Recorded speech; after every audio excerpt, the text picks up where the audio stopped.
kumejitokeza wimbi kubwa la vyombo vya habari, hususan vyombo vya habari vya nje, kuchapisha na kutangaza taarifa ambazo ni za upande mmoja, na wakati mwingine kufanya upotoshaji wa taarifa wenye mlengo wa kuchochea chuki kwa Watanzania dhidi ya serikali, kuwagombanisha Watanzania wenyewe kwa wenyewe kutokana na tofauti zao za kisiasa, kidini na kikanda. Naomba kurudia, serikali ama viongozi wa serikali akiwemo Rais wa Jamhuri ya Muungano wa Tanzania Mheshimiwa Dr. Samia Suluhu Hassan inasikitishwa na imeumizwa sana na matukio yale na madhara yake.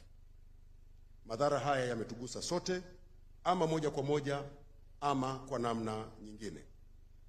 Kuendelea kuyashabikia matukio yale au kuchochea kwa kutangaza na kuchapisha maudhui yenye kuzua taharuki, kupotosha ama kutia hasira watu kwa namna ambayo vyombo vya habari vya nje ama wanaojiita wanaharakati ama wenye maslahi ya kisiasa wanafanya, hakuna manufaa kwa taifa letu zaidi ya kuongeza maumivu katika vidonda vya Watanzania. Kutokana na hayo, kwa niaba ya serikali naomba kueleza yafuatayo.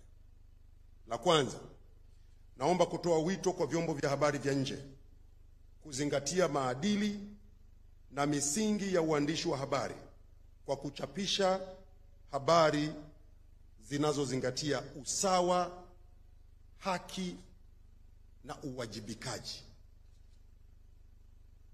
Kuacha kuchapisha habari za upande mmoja zenye nia ovu kwa Watanzania na nchi yetu ya Tanzania. Serikali ipo tayari wakati wote kutoa ushirikiano kwa vyombo vya habari vya ndani na nje ya nchi pale watakapotaka taarifa. Naomba kusisitiza, sio haki na sio sawa kwa chombo cha habari kuchapisha taarifa za upande mmoja na kisha kutoa sababu kuwa maafisa wa serikali walipotafutwa hawakupatikana, kama ambavyo chombo cha habari cha CNN kimechapisha taarifa zake zilizojaa tuhuma dhidi ya serikali ya Tanzania pasipo kutoa nafasi ya serikali kujibu. Kwa wanasheria, wana kanuni moja inaitwa the principle of natural justice.